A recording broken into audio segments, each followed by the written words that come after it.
Hello viewers, আসসালামু আলাইকুম। আজ আমি আপনাদের পুঁই শাক এবং মিষ্টি কুমড়া দিয়ে একটা দারুণ মজার রান্না করে দেখাবো।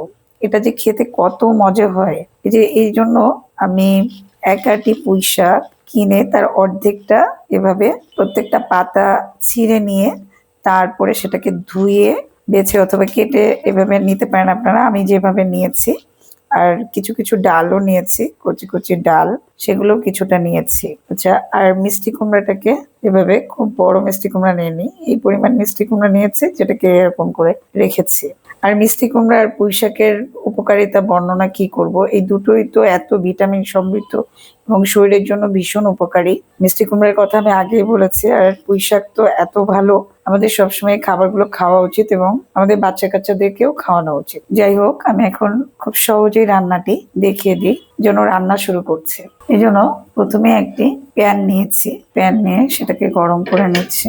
প্যান গরম হলে তার মধ্যে আমি 4 টেবিল চামচের মতো তেল দিয়ে দিচ্ছি। শাককে একটু তেল বেশি খেতে হয়, তাহলে শাকটার প্রপার ভিটামিন সবকিছু পাওয়া যায়।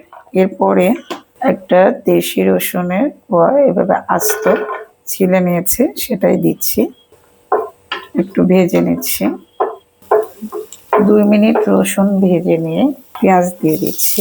4 টেবিল চামচের মতো পেঁয়াজ দিলাম। পেঁয়াজ এবং রসুন এবার একসাথে আবারও ভালো করে ভেজে নিচ্ছি। এবার আমি 7-8টি কাঁচামরিচ কেটে রেখেছি, মধ্যখান থেকে ফালি করেছি, সেটা দিয়ে দিলাম। এবার মিষ্টি কুমড়া দিয়ে দিচ্ছি।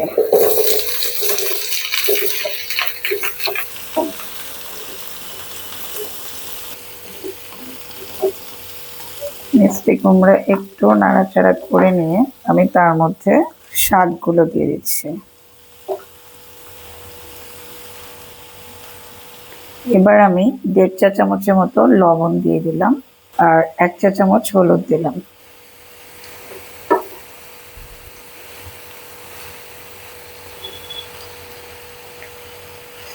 তারপরে আমি ঢাকনা দিয়ে দিচ্ছি কিছু সময়ের জন্য। আঁচটা মাঝারি রেখেছে। আমি 4 মিনিট পর ফিরলাম, শাকগুলো মিয়ে গিয়েছে। এবার আমি এই যে লবণ আর হলুদের সাথে ভালো করে মিক্স করে নেব।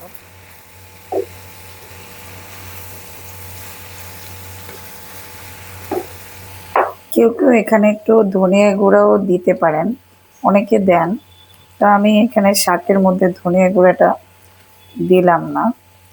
এই যে দেখুন কতটা পানি বেরিয়ে যাচ্ছে, এখানে কোনো পানি দিতে হবে না।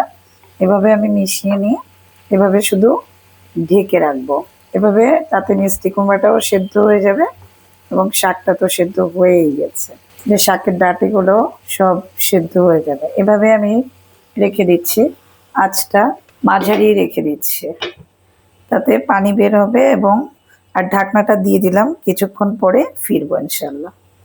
আমি প্রায় 8 থেকে 10 মিনিট পর ফিরলাম। কত সুন্দরভাবে মিষ্টি কুমড়া সেদ্ধ হয়ে গিয়েছে। আর শাক এবার আমি নাড়াচাড়া করে দিব।